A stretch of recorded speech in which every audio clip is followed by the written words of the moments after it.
while that may well be the basis in terms of delving into this area, which has been very controversial over the recent past, let's outweigh the pros and cons here, because out of it has arisen an ecological debate, and a very controversial one, as I say. You're quite right. There has been an ecological debate raging for the better part of 2 years now. What has been missing from any kind of balanced debate is an assessment of the potential economic rewards that could go along with a sizable gas find in the shale rock beneath the surface of the southern Karoo. What the Econometrix report creates is a few scenarios which depict the size, and it is enormous. What are we looking at? What are we potentially looking at here? Okay. If we take the two scenarios, the first is at about 4.5% of the suspected gas reserve, the other is just less than 10% of the suspected gas reserve. GDP in the lower case of 80 billion rand per year for 25 years on average. 200 billion rand per year GDP contribution in the higher or 10% scenario. In the 10% scenario, a possibility for 25 years, an average of 700,000 jobs. These are far too big to be just walked away from without a balanced approach. Of course, we've got that economic benefit, so that's very strong to consider. So if we're looking at a balanced approach here, how do we balance things off to leverage off the economic benefit while maintaining the fact, or keeping in mind the fact that we've got to have our eye on ecological concerns because of sustainability of projects like this and the kind of impact it could have on the environment moving forward?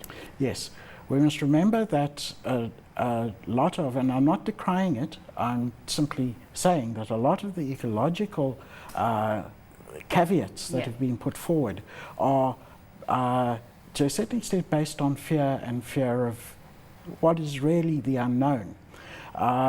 So I think that what we need to do is have sensible people look at both sides of the equation, because with sufficient economic rewards, you generate enough economic rent in order to be able to plow lots and lots of money into ecological safeguards.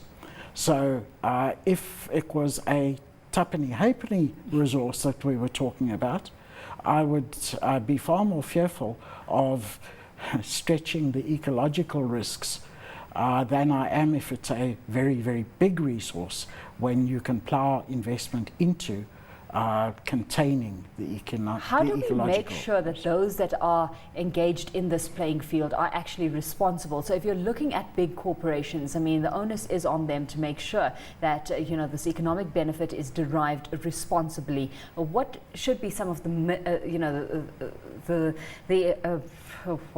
measures put in place to actually mitigate against some of that risk and downfall? Well, I suppose it's like any risky activity. Running an airline is a risky activity.